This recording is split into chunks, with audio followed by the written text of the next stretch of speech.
আমাদের কথা ছিল যে আজকে এই যে ছোট ইকুয়েশনটা, এই ছোট ইকুয়েশনটাকে আমরা ইলাবোরেট করব। ছোট ইকুয়েশনটাকে ইলাবোরেট করলে কি হচ্ছে, অ্যাসেটই থাকবে, দেখতে পাচ্ছেন এখানে extended basic equation, then expanded equation.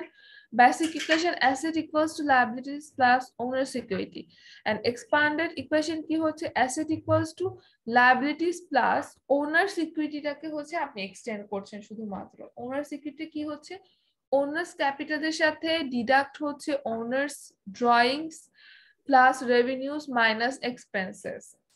আচ্ছা, ওনার্স ক্যাপিটাল মানে আপনি একজন ওনার, আপনি যদি নতুন বিজনেস স্টার্ট করার জন্য নতুন কিছু টাকা ইনভেস্ট করেন, সেটা হচ্ছে ওনার্স ক্যাপিটাল। দেন আপনি সেই টাকা থেকে যদি পার্সোনাল ইউজের জন্য, not for business purpose, personal পারপাসে যদি আপনি টাকা উঠিয়ে নিয়ে আসেন, সেটা হচ্ছে ওনার্স ড্রয়িং। রেভিনিউস কি, সাপোজ আপনি যে আর্নটা করলেন, আপনি সেল করলেন 10,000 টাকার, সেইখান থেকে আপনার যে রেভিনিউটা আসলো সেটা হচ্ছে মানে আর্নটা হলো সেটা হচ্ছে রেভিনিউ। এন্ড এক্সপেন্সেস হচ্ছে খরচ। খরচ মানে বিজনেসের পারপাসে, বিজনেস পারপাসে যে এক্সপেন্স গুলো খরচগুলো হচ্ছে সেগুলো হচ্ছে এক্সপেন্স। সো ফর এক্সাম্পল আপনি রেন্ট দিলেন, আপনি স্যালারিজ দিলেন, আপনি ওয়েজ এক্সপেন্স করলেন, এগুলো হচ্ছে এক্সপেন্স। ঠিক আছে, নিচে দেখেন increases in Shakil kindly mute করো। ইনক্রিজেস ইন ওনার্স ইকুইটি, এখানে বলেছে ইনক্রিজেস ইন ওনার্স ইকুইটি মানে কোন কোন ক্ষেত্রে ওনার্স ইকুইটিটা বাড়ে। সেখানে দুইটা ফ্যাক্টর বলেছে যার জন্য ওনার্স ইকুইটিটা ইনক্রিজ করে। প্রথমে কি, যখন হচ্ছে আপনি আপনার অ্যাসেটে ইনভেস্ট করছেন তখন আপনার ওনার্স ইকুইটিটা বাড়ছে, এবং যখন রেভিনিউ বাড়ছে বা রেভিনিউ আর্ন করছেন তখন আপনার ওনার্স ইকুইটিটা বাড়ছে। আপনি এক্সটেন্ডেড যে ফর্মুলাটা আছে সেখানটাই দেখেন, ওনার্স ক্যাপিটালের আগে হচ্ছে প্লাস সাইন, মানে এটা পজিটিভ ভ্যালু, এন্ড রেভিনিউর আগে হচ্ছে প্লাস সাইন, এটাও পজিটিভ ভ্যালু, মানে এই দুটো হচ্ছে ওনার্স ইকুইটিকে ইনক্রিজ করছে। Got my point? G ma'am. Yes ma'am. Okay, next হচ্ছে ডিক্রিজেস ইন ওনার্স ইকুইটি।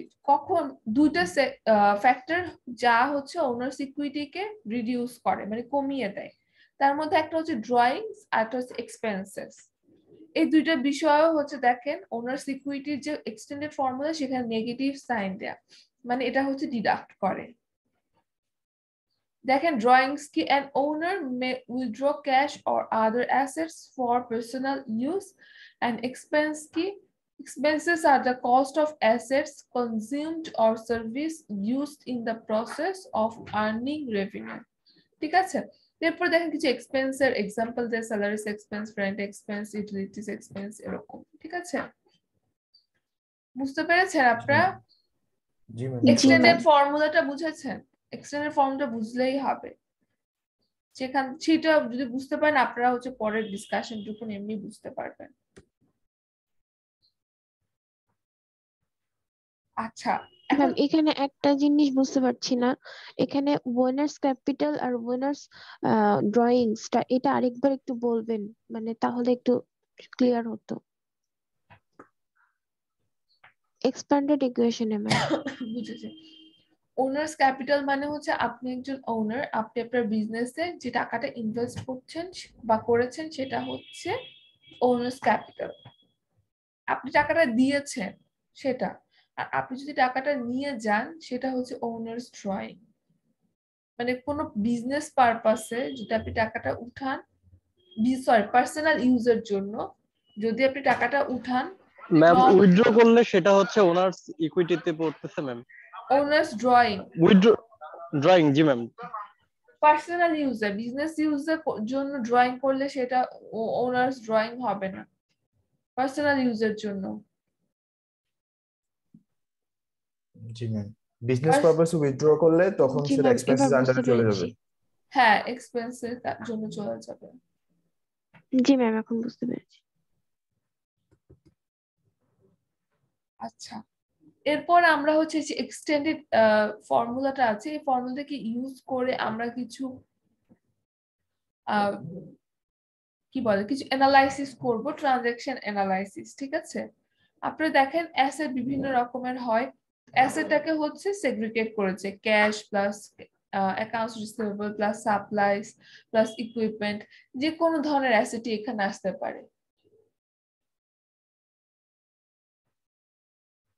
দেখেছেন অ্যাসেটের সাবঅর্ডিনেটে অনেকগুলো অ্যাসেট আছে। জি ম্যাম, ক্যাশ, জি ম্যাম দেখতে অ্যাকাউন্টস আচ্ছা, রিসিভেবল, সাপ্লাইস। সেম লায়াবিলিটিস দেখেন, লায়াবিলিটিস সাবঅর্ডিনেটে অনেকগুলো এলিমেন্ট আছে, অ্যাকাউন্টস পেয়েবল বা আরো যদি আপনার প্রয়োজন হতো আপনি সেগুলোকে অ্যাড করে নিতে পারতেন। ঠিক আছে, অ্যাকাউন্টস পেয়েবল, নোটস পেয়েবল, এরকম অনেক ধরনের লায়াবিলিটিস আছে, বন্ডস পেয়েবল, কিন্তু এখানে শুধুমাত্র অ্যাকাউন্টস পেয়েবল কে এক্সাম্পল হিসেবে দেখিয়েছে। এরপর ওনার সিকিউরিটি সেম আছে ম্যাম। জি, ওনার সিকিউরিটির এক্সটেন্ডেড ভার্সন হচ্ছে এইটাই। ঠিক আছে, জি ম্যাম। জি ম্যাম বেসিক যে ফর্মুলাটা সেটাকে এক্সটেন্ড করা হলো কিভাবে সেটা তো বুঝতে পেরেছেন। জি ম্যাম, জি ম্যাম আচ্ছা, এটা আরো ক্লিয়ার হয়ে যাবে। আর একটু নেক্সট স্টেজে যাই। দেখেন এখানে ট্রানজাকশন দেয়া আছে, সেখানে কি হয়েছে, ইনভেস্টমেন্ট বাই ওনার, মানে ওনার এখানে ইনভেস্ট করেছে। কি করেছে, ট্রানজাকশনটা পড়ি, September 1, 2017 he invests $15,000 cash in the business।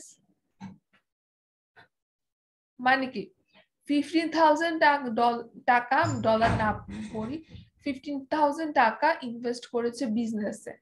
তার মানে কি ওনার ইনভেস্ট Owner's করেছে, capital. ওনার বিজনেস ইনভেস্ট করেছে। দেখেন এরপর ট্রানজাকশনটা কি হয়েছে সেটা বলা আছে যে this transaction results in an equal increase in asset and owner security. এই ট্রানজাকশনটার কারণে কি হয়েছে, ওনার সিকিউরিটি এবং অ্যাসেটে মানে ইকুয়াল ইনক্রিজ হয়েছে। আমরা কি ইকুয়াল পড়েছি ইনক্রিজ যে ডেবিট এবং ক্রেডিট দুই পাশে ইকুয়াল ইনক্রিজ হবে, তাই তো? ইনক্রিজ হলে ইনক্রিজ, ডিক্রিজ হলে ডিক্রিজ, যাই হোক না কেন ইকুয়াল হবে, কিন্তু এখানে দুই পাশে ইকুয়ালি বেড়েছে। কিভাবে কি কি বেড়েছে, ক্যাশ বেড়েছে কারণ আপনি বিজনেস বা নেহাল না এটা হচ্ছে রে নীল, যিনি বিজনেস ওনার উনি ইনভেস্ট করেছেন, 15,000 টাকা ক্যাশ টাকা বেড়েছে, অন্যদিকে ওনার্স ক্যাপিটাল 15,000 টাকা বেড়েছে, তাই তো? এটা কি বুঝেছেন এ পর্যন্ত ক্লিয়ার? জি ম্যাম।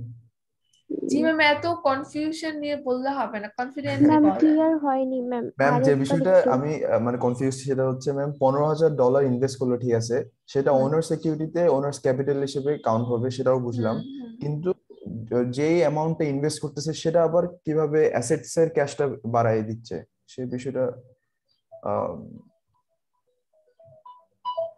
তার মানে কি ম্যাম, যখনই কেউ ইনভেস্ট করবে ক্যাপিটাল হিসেবে, সেটা হ্যাঁ। ওনার সিকিউরিটিতেও বাড়বে, সেটা আবার অ্যাসেটস এ ক্যাশ হিসেবেও বাড়বে, হ্যাঁ, দুই পাশেই ডিফল্টে পারবে। দুই পাশে বাড়বে। আচ্ছা ঠিক আছে ম্যাম, বুঝতে পারছি। ম্যাম অ্যাসেটে ক্যাশ হিসেবে কিভাবে বাড়ে ম্যাম? আচ্ছা, আপনি যখন আপনার বিজনেসে ম্যাম একটা ক্যাশটা, বিজনেসে আমি ইনভেস্ট করলাম, এই নয় যে ম্যাম আমার সম্পদটা বৃদ্ধি পেলো, আমার তো সেখান থেকে লসও হইতে পারে, ইভেন কি আমার না মূলধনটাও লস হতে পারে। হ্যাঁ লস হতেই পারে, কিন্তু আপাতত তো আপনার ক্যাশ টাকা বাড়লো আপাতত। হ্যালো, আচ্ছা সমস্যা নেই।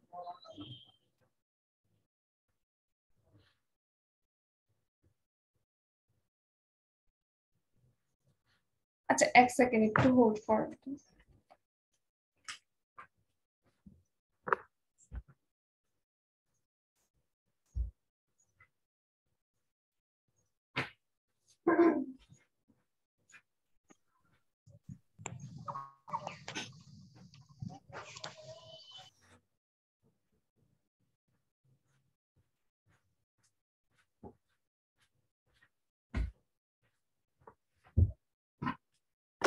হ্যালো।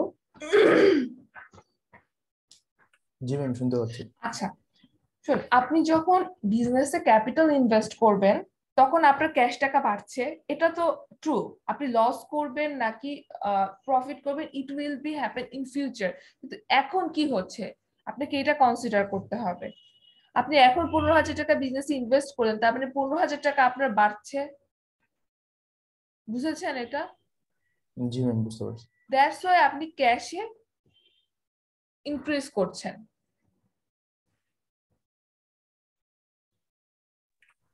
আপনাদেরকে আর কারো কোনো কনফিউশন আছে? এখন কনফিউশন থাকলে এখনই ক্লিয়ার করেন। ম্যাম এই ইকুয়াল ইনক্রিজটাই একটু মানে কনফিউশন লাগছে। কেন ইকুয়াল ইনক্রিজটা কিভাবে ম্যাম? ইকুয়াল ইনক্রিজ কিভাবে হলো? আপনার ক্যাপিটালও বাড়লো 15,000 টাকা, ক্যাশও বাড়লো 15,000 টাকা, দ্যাটস ওয়াই এটা ইকুয়াল ইনক্রিজ। আচ্ছা ঠিক আছে, দুই পাশে সমান আচ্ছা, ম্যাম জি। এটা কি এমন যে অনার হইলো টাকা যখন ইনভেস্ট করলো সেটাতে কোনো একটা প্রপার্টি নেওয়া হইলো প্রতিষ্ঠানের জন্য বা না অর্গানাইজেশনের জন্য, না, আবার এরকম কিছুই না, এরকম কিছুই না, এরকম কিছু না। যদি প্রপার্টি নেওয়া হয় সেটা নিয়েও পরবর্তী ট্রানজেকশন হবে, কিন্তু বর্তমানে ইনভেস্ট করা হলো এবং সেটা হচ্ছে আপনার ইনভেস্ট করলেন, আপনার ক্যাপিটাল বাড়লো এবং আপনার ক্যাশ অ্যাসেটও বাড়লো। ম্যাম ইনভেস্টটা তো কোনো না কোনো একটা জায়গায় মানে ইউজড হবে, তো তখন না সেটা ম্যাম অ্যাসেটটা বাড়বে। পরবর্তীতে সেটা দেখা যাবে। এখন আচ্ছা আচ্ছা, জি ম্যাম, জি আপনারা বুঝতে পারছি। আপনারা অ্যাসেটের এক্সাম্পল হিসেবে বলেছিলাম যে ক্যাশ একটা অ্যাসেট, তাই তো? ক্যাশ একটা জি অ্যাসেট, ম্যাম। আচ্ছা তাই তো? তাহলে জি আপনি শুধুমাত্র প্রপার্টিকে কেন ক্যাশ হিসেবে কনসিডার করছেন? ক্যাশটাকেও তো অ্যাসেট হিসেবে কনসিডার করতে হবে। জি ম্যাম, বুঝতে পারছি। ঠিক আছে, আচ্ছা। জি ম্যাম। এরপরে আরেকটা ট্রানজেকশন দেখি আমরা। নেক্সট আরেকটা ট্রানজেকশন হলো কি? Transaction purchase of equipment for cash. এই যে আপনারা বলছেন যে প্রপার্টি কেনা, এখানে ইকুইপমেন্ট পারচেজ করেছে ক্যাশ দিয়ে। ট্রানজেকশনটা বুঝছেন? Purchase of equipment for cash, cash টাকা দিয়ে ইকুইপমেন্ট পারচেজ করেছে। কত টাকা? 7,000 টাকা ক্যাশ দিয়ে। ঠিক আছে, ইকুইপমেন্টে কি কম্পিউটার পারচেজ করেছে। তাতে কি হলো? 7,000 টাকা চলে গেল ক্যাশ, যেহেতু ক্যাশ টাকা দিয়ে ইকুইপমেন্ট পারচেজ করেছে, এবং অন্যদিকে হচ্ছে ইকুইপমেন্ট বাড়লো 7,000 টাকার, তাই তো? জি ম্যাম। এখন ম্যাম তাহলে ওনার জি সিকিউরিটি ম্যাম, বুঝতে পারছি। এক্সপেন্সেস কিভাবে? যেহেতু ইকুইপমেন্ট কিনছে 7,000 হ্যাঁ টাকা দিয়ে, তাই সেখান থেকে ক্যাশ কমে গেল 7,000 টাকা। হ্যাঁ, আচ্ছা তার আগে যে বলছিলেন তার কি কোয়েশ্চেন? জি ম্যাম, কোয়েশ্চেনটা হচ্ছে ম্যাম তাইলে ওই যে এই যে 7,000 টাকা সেটাও তো বিজনেসের পারপাসে এক্সপেন্সটা করা হ্যাঁ হয়েছে, হ্যাঁ, তাহলে ওনার সিকিউরিটির নিচে যে এক্সপেন্সটা আছে সেটাতে কাউন্ট হবে না বা সেটাতে প্লাস হবে না, না মাইনাস? না, এটা আসলে এক্সপেন্স দুই রকমের। একটা হচ্ছে যে এইটা আপনি অ্যাসেট পারচেজ করেছেন, এটা থেকে আপনি ফিউচার বেনিফিট পাবেন। আর এক্সপেন্স যেটা, সেটা হচ্ছে আপনি এখনই খরচ করলেন, এখনই টাকা দিলেন, এখনই এটা ডিমিনিশ হয়ে গেল, শেষ। ঠিক আছে, আচ্ছা, বুঝতে পারছি ম্যাম।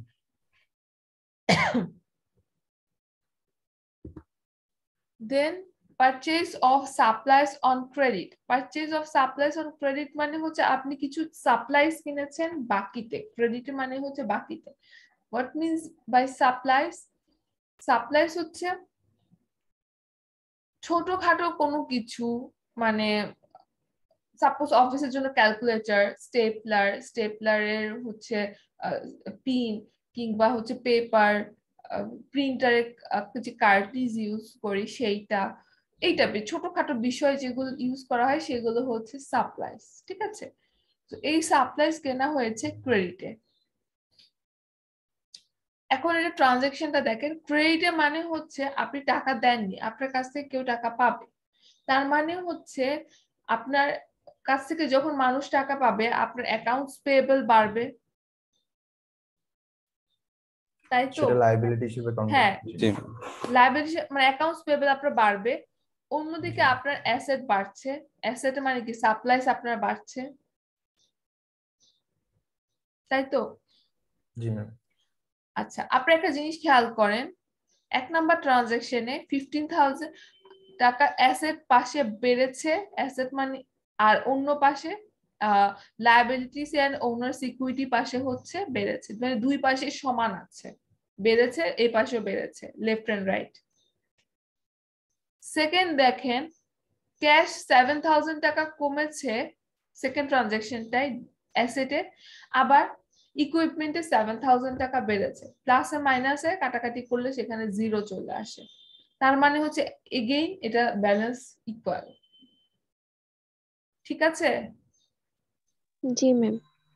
আবার থার্ড ট্রানজাকশনটাই দেখেন, অ্যাসেটে 1,600 টাকা বেড়েছে এবং লায়াবিলিটিসে 1,600 টাকা বেড়েছে, দুই পাশেই বেড়েছে, তার মানে left side and right side দুটাই ইকুয়াল।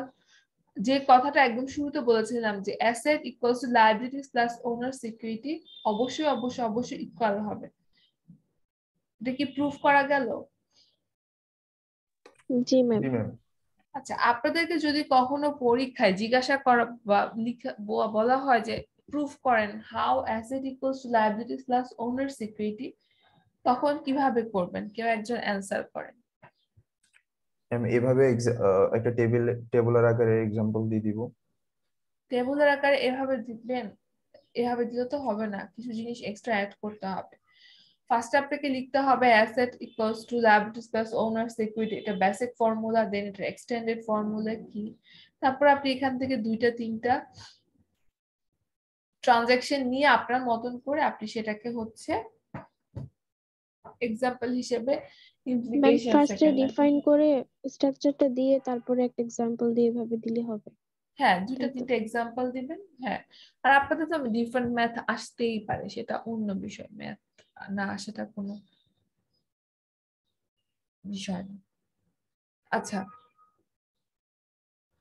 দেন 4 নাম্বার ট্রানজাকশনটা আমরা দেখি, সেখানে কি বলেছে, সার্ভিসেস পারফর্মড ফর ক্যাশ, মানে হচ্ছে আপনি সার্ভিস দিলেন, সার্ভিসেস পারফর্মড মানে আপনি আপনার ক্লায়েন্টকে সার্ভিস প্রোভাইড করলেন এবং সে আপনাকে ক্যাশ টাকা দিল, তাই তো? এখানে আপনাকে ক্যাশ টাকা দিল মানে হচ্ছে আপনি ক্যাশ টাকা আপনার বাড়লো, তাই তো? জি ম্যাম। আর অন্যদিকে আপনি যখন সার্ভিস দিলেন এবং ক্যাশ টাকা পেলেন, তখন আপনার কি হলো? আপনার রেভিনিউ আর্ন হলো।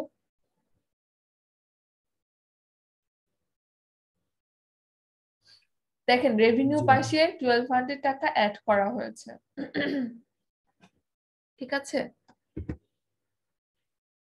এরকম আমি আপনাকে কিছু ট্রানজাকশন দেখিয়ে দিলাম, আপনারা হচ্ছে দেখেন আরো ট্রানজাকশন আছে, আমি আপনাকে বলছি। আচ্ছা, এইটা 5 number, purchase of advertising on credit, মানে হচ্ছে অ্যাডভার্টাইজিং কেনা হয়েছে, মানে বাকিতে অ্যাডভার্টাইজমেন্টের জন্য একটা পেমেন্ট করা হয়েছে, সেটা হচ্ছে বাকিতে পেমেন্ট করা হয়েছে, ঠিক আছে?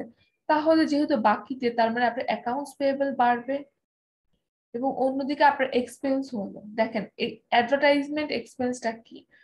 অ্যাডভার্টাইজমেন্ট এক্সপেন্সের জন্য আপনি দিলেন, এক্সপেন্স করলেন এবং হচ্ছে একটা সার্টেন পিরিয়ডের জন্য, এবং এরপর এটা থেকে আপনি আর কোনো বেনিফিট পাবেন না।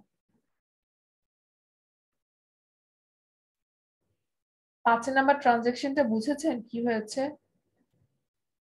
জি ম্যাম। জি না ম্যাম। আচ্ছা, আপনি অ্যাডভার্টাইজমেন্টের জন্য কোন একটা অ্যাডভার্টাইজমেন্ট এজেন্সিকে কিছু টাকা দিলেন, সরি কিছু টাকা তো ক্রেডিটে বললেন যে আমি হচ্ছে সামনের মাসে আপনাকে টাকা দিয়ে দিব, আপনি এই মাসে আমাকে অ্যাডভার্টাইজমেন্ট যে ফ্যাসিলিটিটা সেটা প্রোভাইড করেন। তাহলে হচ্ছে আপনি এখনো টাকা পে করেননি আপনার অ্যাডভার্টাইজমেন্ট এজেন্সিকে, সো আপনার অ্যাকাউন্টস পেয়েবল ক্রিয়েট হলো, কারণ আপনি লায়াবল হয়ে গেলেন, আপনাকে টাকা পে করতে হবে। সো অ্যাকাউন্টস পেয়েবল আপনার বাড়বে, অন্যদিকে আপনার এক্সপেন্সও বাড়বে, ঠিক আছে? এক্সপেন্স বাড়া মানে কি? আপনার নেগেটিভ হবে, কারণ এক্সপেন্স তো নেগেটিভ সাইন, সবগুলো এক্সপেন্স আপনাকে নেগেটিভ সাইনে বসাতে হবে। ম্যাম যদি ক্রেডিটে সার্ভিসটা নেওয়া না হতো তাহলে শুধু এক্সপেন্সেস আন্ডারে -250 থাকতো, তাই না ম্যাম? যদি শুধু এক্সপেন্সের আন্ডারে -250 থাকে, তাহলে কি asset equals to liabilities plus owner security হলো? না, তখন হবে না। তাহলে আপনাকে তো অ্যাসেট আর ইকুইটিকে ইকুয়াল করতে হবে। সেক্ষেত্রে আপনার ক্যাশ টাকা দিয়ে ক্যাশ নিশ্চয়ই আপনি ক্যাশ পারচেজ জি করবেন। ম্যাম। হ্যাঁ, তাহলে ক্যাশে কি করবেন? ক্যাশে -250 করবো। মাইনাস হ্যাঁ 250 হবে। তাহলে হ্যাঁ -250 হবে। In that case both will be equal. ঠিক আছে? জি ম্যাম, বুঝতে পারছি। আচ্ছা, এরপর ট্রানজাকশনটা services performed for cash and credit.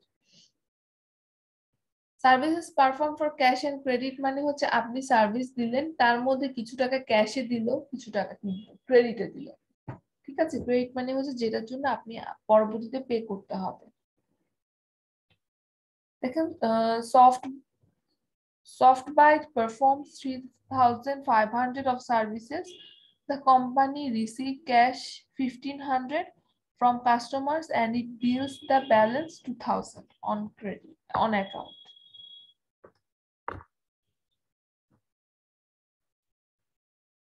কোয়েশ্চেনটা বুঝেছেন? না ম্যাম। আচ্ছা, জি ম্যাম, 1500 টাকা মানে আমার নগদ দিচ্ছে আর 2000 টাকা আরো পাবো হ্যাঁ ক্রেডিটে। আপনি ক্রেডিটে একটা পাবো। সার্ভিস প্রোভাইড করলেন, তার সার্ভিস প্রোভাইড করে যে রেভিনিউটা আর্ন করবেন তার কিছু অংশ আপনি ক্রেডিটে পাবেন, মানে ক্যাশে পেয়ে গেছেন কিছু অংশ, কিছু অংশ ক্রেডিটে পাবেন। ক্যাশে মানে আপনি ইনস্ট্যান্ট আপনাকে ক্যাশ টাকা দিয়ে দিয়েছে, আর বাকি যে অংশটা আছে সেটা আপনাকে ক্রেডিটে, মানে হচ্ছে টাকাটা দেয়নি, হয়তো বা 1 মাস পরে বা 2 মাস পর টাকাটা পে করবে। এই স্টেটমেন্টটাই এখানে বলেছে। ম্যাম এক্সামের কোয়েশ্চেনে কি এই ধরনের সেন্টেন্সই থাকবে, যেমন it bills the balance of $2,000 on account? এখন এই হ্যাঁ, সেন্টেন্সটা দেখে বোঝাই যাচ্ছে না যে ক্রেডিট হয়েছে নাকি ডেবিট হয়েছে, বা এই বিষয়টা না বোঝাই ক্রেডিটে তো যাচ্ছে না। আপনাকে প্রথমে বলে দিয়েছে services perform for cash and credit.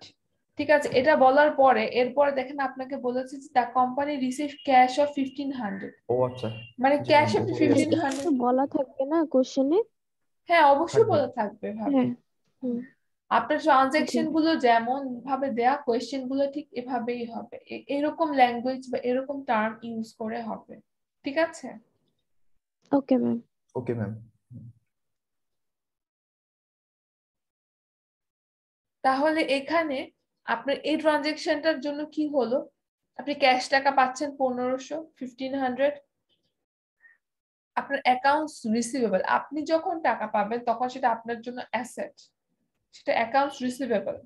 আপনার অ্যাকাউন্টস রিসিভেবল হচ্ছে 2,000, তাই তো?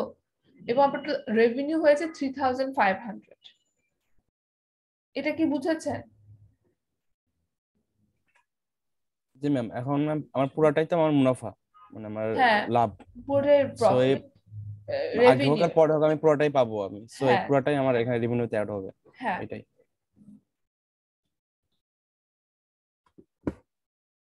এরপর হচ্ছে পেমেন্ট অফ এক্সপেন্সেস, মানে কোন একটা এক্সপেন্স হয়েছে তার জন্য পে করা হয়েছে। তাহলে এক্সপেন্স গুলো কি কি?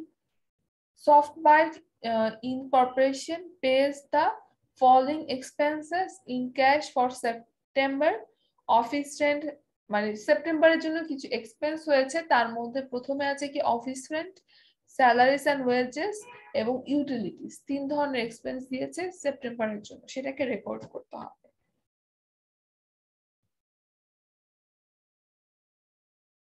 দেখেন 7 নম্বরে 3টা এক্সপেন্স ডিডাক্ট করা হয়েছে, 3টা এক্সপেন্স 600, 900, 200 এবং 3টার সামেশন হচ্ছে 1700। এইসব এক্সপেন্স ক্যাশে দেয়া হয়েছে, দ্যাটস ওয়াই ক্যাশকে ডিডাক্ট করা হয়েছে। বুঝতে পারছি ম্যাম। সবাই বুঝেছেন? এটা এটা খুবই ইজি। জি ম্যাম, আমার ইনস্ট্যান্ট আমার মানে নগদে আমার এটা খরচ যাচ্ছে, সো খরচ এটা আমার যাচ্ছে ক্যাশ। না, নগদে আপনি টাকাটা পে করেছেন, নগদে হ্যাঁ ম্যাম, খরচ নগদে আছে। পে করছি, নগদে পে করছি। খরচটা আপনার আসলে আগে থেকেই শুরু হয়েছে। সাপোজ আপনি সেপ্টেম্বর ইউটিলিটি এক্সপেন্স সেপ্টেম্বর মাসেটা কি সেপ্টেম্বরে দেন না, সেপ্টেম্বর মাসটা দেন আপনি অক্টোবরে। সেপ্টেম্বরে সারা মাস ইউজ করেন, সেপ্টেম্বরে শেষের দিকে এসে হচ্ছে তখন কি বলে এটাকে রেকর্ড করে যে আপনি কতটুকু ইউজ করেছেন, এরপর অক্টোবরে গিয়ে আপনাকে বিল পে করে। ব্যাপারটা ওইরকম, সেপ্টেম্বরে আপনি অক্টোবরে বা অগাস্টেতে আপনি হয়তো সেপ্টেম্বরে দিচ্ছেন, ঠিক আছে, এটা এক্সপেন্স হয়ে গিয়েছে, আপনি সেটা দিচ্ছেন। সবাই বুঝেছি? জি ম্যাম। ওকে ফাইন। দেন হচ্ছে transaction 8, payment of accounts payable. আপনি দেখেন কত তারিখে, 3 তারিখে একটা অ্যাকাউন্টস পেয়েবল ছিল, অ্যাকাউন্টস পেয়েবল ক্রিয়েট হয়েছিল 3 তারিখে, মনে আছে? দেখেন আপনি ট্রানজাকশনের 3 তারিখে দেখতে পাবেন। জি ম্যাম। অ্যাকাউন্টস পেয়েবল ক্রিয়েট হয়েছিল, এখন তো টাকাটা দিতে হবে ধীরে ধীরে, তাই না? এখন অ্যাকাউন্টস পেয়েবল হয়ে গিয়েছে, সো টাকাটা ধীরে ধীরে দিতে হবে, ভালো কথা। কত টাকা দিয়েছে? 250 টাকা, এবং এটা ক্যাশে দিয়েছে, ঠিক আছে। নিউজ বিল 250 টাকা দিয়েছে। দেখেন কিভাবে রেকর্ড করেছে, ক্যাশ টাকা চলে গেছে। আপনি যখন অ্যাকাউন্টস পেয়েবল জন্য মানে আপনি টাকা দিচ্ছেন, তখন আপনার ক্যাশ টাকা কমে যাবে, সাথে সাথে আপনার অ্যাকাউন্টস পেয়েবলও কমবে। তার মানে অ্যাকাউন্টস পেয়েবলও মাইনাস হবে আপনার, এবং অন্যদিকে আপনার ক্যাশটাও মাইনাস হবে। জি ম্যাম, বুঝতে পেরেছি। সবাই বুঝতে পেরেছেন? জি ম্যাম, বুঝতে পারছি। এই ট্রানজেকশনটা পড়েন, পড়ে এক্সপ্লেইন করেন কেউ একজন আমাকে।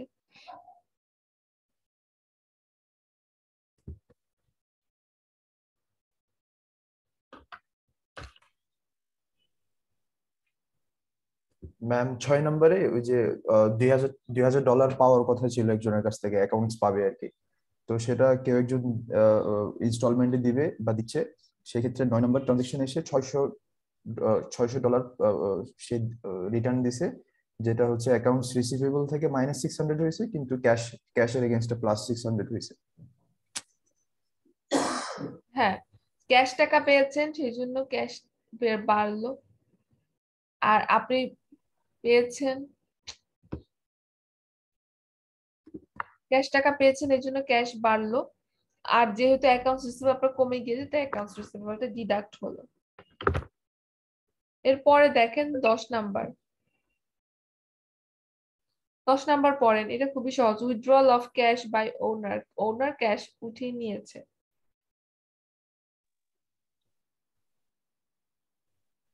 জি ম্যাম, বুঝতে পেরেছি। ক্যাশ উঠিয়ে নিয়েছে, তাই এদিক থেকে ক্যাশ টাকা ওনার্স ড্রয়িং ডিডাক্ট থেকে হয়েছে এবং cash ওনার্স ড্রয়িংটাও ডিডাক্ট হয়েছে, দুইটাই ডিডাক্ট হয়েছে, ঠিক আছে। জি ম্যাম।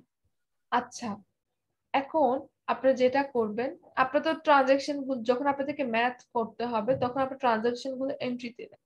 এন্ট্রি দেওয়ার পর আপনাকে এটা প্রুফ করতে হবে যে asset equals to liabilities plus owners equity. আপনি কি করবেন, এখানে যত ধরনের অ্যাসেট আছে সবকে আপনি সাম করবেন এভাবে না। আপনি প্রথমে ক্যাশ যে অ্যামাউন্ট গুলো আছে, ক্যাশের প্লাস মাইনাস করে ক্যাশের নিচে ক্যাশের অ্যামাউন্টটা বসাবেন। অ্যাকাউন্টস রিসিভেবলটা প্লাস মাইনাস করে সেটা অ্যাকাউন্টস রিসিভেবলের নিচে বসাবেন। কেন বসাবেন? যেন আপনি আইডেন্টিফাই করতে পারেন যে আপনার আসলে কোন অ্যাসেটটা কতটুকু আছে। সাপোজ অ্যাকাউন্টস রিসিভেবল 2000 মাইনাস 600, তাহলে 1400 হবে অ্যাকাউন্টস রিসিভেবল। বুঝেছেন? জি ম্যাম। তো ম্যাডাম আপনি তো লেখেন নাই, এটা বুঝমু হ্যাঁ কেমনে? হ্যাঁ, এটা লিখিনি, এটা লিখিনি, বিষয়টা ওরকম না, ইরেজ হয়ে গেছে। দেখেন এরপরে সাপ্লাই 1600, দেন ইকুইপমেন্ট 7000, এভাবে করে আপনি প্রত্যেকটা লিখবেন, ঠিক আছে। লিখে ডাবল আন্ডারলাইন করতে হবে, এভাবে যেভাবে আছে সেভাবে। এরপরে যেটা করতে হবে, যতগুলো অ্যাসেট আছে সবগুলো অ্যাসেটকে একসাথে সাম করে নিচে বসাতে হবে। 8050, 1400, 1600, 700, 7000 সবগুলোকে অ্যাড করার পরে 18050 এসছে। পরে ma'am left hand side right hand side করতে হবে, হ্যাঁ, লেফট ইকুয়াল হ্যান্ড সাইড হয়েছে রাইট কিনা হ্যান্ড সেটা সাইড দেখতে হবে। অটোমেটিক ইকুয়াল হয়ে যাবে। যদি ইকুয়াল হয় তখন বুঝবেন যে আপনি যে ট্রানজাকশন গুলো অ্যানালাইসিস করেছেন এটা ঠিক আছে।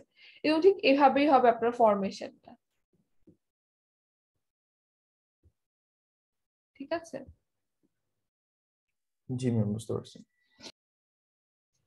প্রত্যেকটা যে সাব সেকশন করেছেন বা অ্যাসেট কে আবার হচ্ছে ছোট ছোট অ্যাসেটের সাবঅর্ডিনেটে কতগুলো অ্যাসেট লিখেছেন, প্রত্যেকটাকে এভাবে হচ্ছে আপনাকে এক্সপ্লেইন করতে হবে, ঠিক আছে? সরি, এক্সপ্লেইন তো না, এভাবে অ্যাড বা ডিডাক্ট করে প্রত্যেকটার জন্য আলাদা আলাদা ক্যালকুলেশন করতে হবে, দিয়ে সেটাকে হচ্ছে এভাবে আপনাকে আবার অ্যাকুমুলেট করে দেখাতে হবে। আমি কি বুঝাতে পেরেছি? বা আপনাদের কারো কোথাও বুঝতে সমস্যা? না ম্যাম।